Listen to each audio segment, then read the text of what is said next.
반갑습니다. 오늘은 잎의 구조를 보여주면서 공변세포를 배우고 그 공변세포가 만드는 기공에 대해서 알아볼 겁니다. 자, 잎의 구조입니다. 자, 여러분이 주목해야 될 건 이 내부에 있는 길쭉길쭉한 것들이 아니라 이거를 내용물이라고 할 때 이 잎을 싸고 있는 표피라는 것을 볼 거예요. 참고로 이 표피라는 것은 우리 몸으로 치면 뭘까요? 바로 피부예요. 피부는 우리를 감싸고 있죠. 자, 이 그림을 통해서 볼 때 이 표피의 특징을 우리가 봐야 될 건 표피 바로 위에 아주 얇은 막이 있습니다. 투명한 막. 이걸 큐티클층이라고 하는데, 자, 그 큐티클층 아래에 있는 표피 세포로 되어 있는 투명한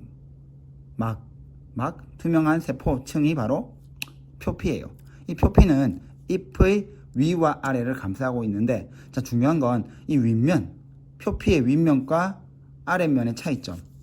자, 여기에 초록 색깔을 띠고 있는 어떤 세포가 보이죠. 이건 바로 공변세포입니다. 공변세포는 두 개씩 맞물려 있어요. 이렇게 하나, 둘. 자, 그런데 여기서 알 수 있는 건 표피세포는 투명해요. 색이 없죠. 그에 반해 이 공변세포는 녹색깔을 띠고 있습니다. 자, 왜 녹색을 띠고 있을까요? 그건 바로 뭘 가지고 있다? 맞아요. 엽록체를 가지고 있고, 엽록체를 가지고 있다는 것은 이 공변세포가 뭘 한다? 바로 광합성을 한다는 것을 기억하면 됩니다. 자, 선생님이 이제 여러분에게 어떤 모형을 보여줄 건데, 그 모형을 보면서 이 잎의 구조를 한번 확인해 보도록 하겠습니다. 자, 제가 지금 보여드리는 건 선생님이 만든 잎의 모형이에요. 자, 일단 이 초록색 풍선은 잎의 내용물입니다. 잎의 내부예요. 그리고 그걸 싸고 있는 투명한 두 개의 껍데기, 위, 아래에 뭐가 있다? 표피가 있겠죠. 자, 이 위의 표피를 볼 때 여러분이 봐야 될 건 선생님이 왜 이렇게 검은 색깔로 다 벽을 만들었냐면 세포가 많다는 걸 보여주는 거고, 하나하나의 점이 뭘까요? 이 표피 세포의 핵입니다. 한마디로 윗면을 싸고 있는 표피. 자, 이제 아랫면을 볼게요.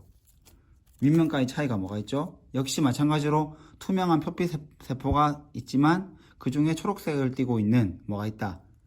이걸 우리가 앞으로 공변세포라고 합니다. 그리고 이 공변세포 사이에 공간이 있죠. 이거는 기공이에요. 자, 잎의 아랫면에 있죠. 잎의 아래에서 이 기공이 무슨 역할을 할까요? 바로 증산작용을 일으키고 내부에 이산화탄소를 받아들이고 산소를 내보내는 역할을 하는 겁니다. 자, 이제 다시 한번 우리가 공변세포를 볼 거예요. 자, 공변세포를 볼 때 여러분이 기억해야 될 건 공변세포는 두 개입니다. 알겠죠? 많은 친구들이 오해하는 게 있습니다. 이렇게 크게 하나를 공변세포로 보는데 아닙니다. 보면 알겠지만 핵이 각각 하나 있다는 것은 공변세포 두 개가 맞물려 있죠.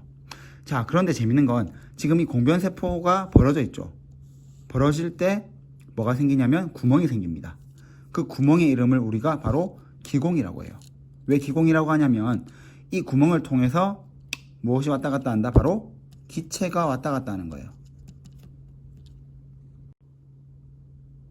그럼 어떤 기체가 왔다 갔다 해야 될까요? 먼저 중요한 건 여러분이 저번 시간에 배운 바로 증산작용은 뭐였죠? 기억하세요? 잎에서 뭐가 빠져나간다? 수증기가 빠져나가는 거예요.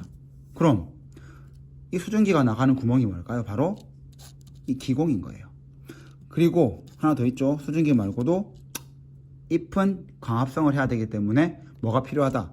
CO2가 필요하고, 이 CO2가 뭘로 바뀐다? O2로 바뀌면 이제 O2가 나가야겠죠. 즉 CO2가 들어오고 O2, 산소가 나가는 구멍이 바로 뭐다? 기공입니다. 자, 그럼 이 기공이 항상 열려 있을까요? 그 말은 뭐냐면 이 공변세포가 이렇게 항상 벌어져 있을 것인가? 이제 이게 중요한 포인트입니다. 자, 그림이 좀 애매한데 이건 뭐냐면 공변세포가 벌어져 있는 거예요. 이걸 보통 우리가 뭐라고 하냐면 기공이 열려 있는 거. 그리고 때로는 얘네 둘이가 탁 붙어버려요. 그럼 기공이 닫히겠죠. 자, 이제 이게 왜 나왔냐면 여러분이 알아야 될 건 기공이 때로는 열리고 때로는 닫히는 거예요. 쉽게 얘기하면 열려있을 때에는 증산작용이 활발하게 이루어질 테고 닫힌 경우에는 증산작용이 일어나지 않겠죠. 자, 그러면 한번 얘기해 봅시다.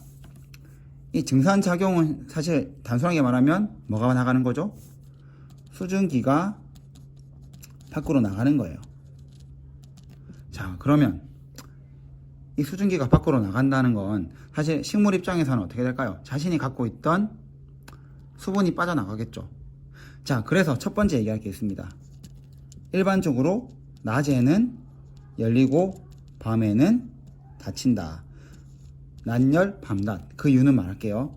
낮에는 사실 광합성을 해야 되기 때문에 뭐가 필요합니까? 바로 이산화탄소가 필요하고 산소가 나가야 돼요. 그렇기 때문에 낮에는 무조건 열려 있어야 되지만 광합성이 이루어지지 않는 밤에는 굳이 수증기가 밖으로 나가는 걸 막기 위해서 기공을 어떻게 한다? 닫는다는 거예요. 자, 두 번째 특징입니다. 일반적으로 앞면에는 공변세포가 없고 기공이 없는 거예요. 그런데 뒷면에는 뭐다? 공변세포가 있고 기공이 생기죠. 자, 이것도 한번 여러분 생각해 보세요. 왜 이런 구조가 되었을까? 그 이유는 앞면에 만약에 기공이 있다면 증발이 너무 많이 일어나서 수분이 빨리 빠져나가겠죠. 그래서 대부분의 식물은 기공이 어디에 있다? 뒷면에 있다는 것을 기억하면 됩니다. 자, 이번엔 예외에 대한 얘기를 할게요. 무슨 뜻이냐면 대부분의 식물, 즉 육지식물들은 낮에 열리고 밤에 닫힙니다. 그리고 앞면보다 대부분 뒷면에 공변세포와 있고 기공이 열려요. 그런데 자, 예외만 몇 가지만 얘기할게요. 수생식물의 경우에는 자신의 잎 뒷면은 물에 잠겨 있는 경우가 많아요. 그래서 앞면에 기공이 있고, 선인장 같이 사막에 사는 식물들은 사막의 경우에는 낮이 너무 뜨거워서 수분을 지키기 위해 밤에 증산작용이 일어나도록 기공이 열립니다. 알겠죠? 자, 그럼 마지막으로 정리를 한번 해볼게요. 우리가 배웠던 잎의 구조. 여러분들이 알아야 될 건 잎을 싸고 있는 뭐가 있다? 표피가 앞 뒷면에 있고, 그 뒷면에, 표피의 뒷면에 뭐가 있다? 바로 녹색깔을 가진 연목체를 갖고 있는 공변세포가 있다는 거예요. 이 공변세포는 이 두 개가 만나서 붙어 있는데 이 사이 벌어진 공간을 우리가 기공이라고 하며, 기공을 통하여 수증기와 이산화탄소, 산소가 왔다 갔다 한다는 거예요. 자, 열리고 닫히는 경우가 있습니다. 열릴 때 증산작용이 활발히 이루어지겠죠. 그리고 닫히면 증산작용이 일어나지 않아요. 그래서 수증기가 빠져나가는 증산작용을 낮에는 열어서 활발하게 이루어지고 밤에는 닫습니다. 그리고 앞면보단 뒷면에 공변세포가 대부분이 있다는 것을 기억하면 됩니다. 자, 여기서 오늘 수업을 마치도록 하겠습니다.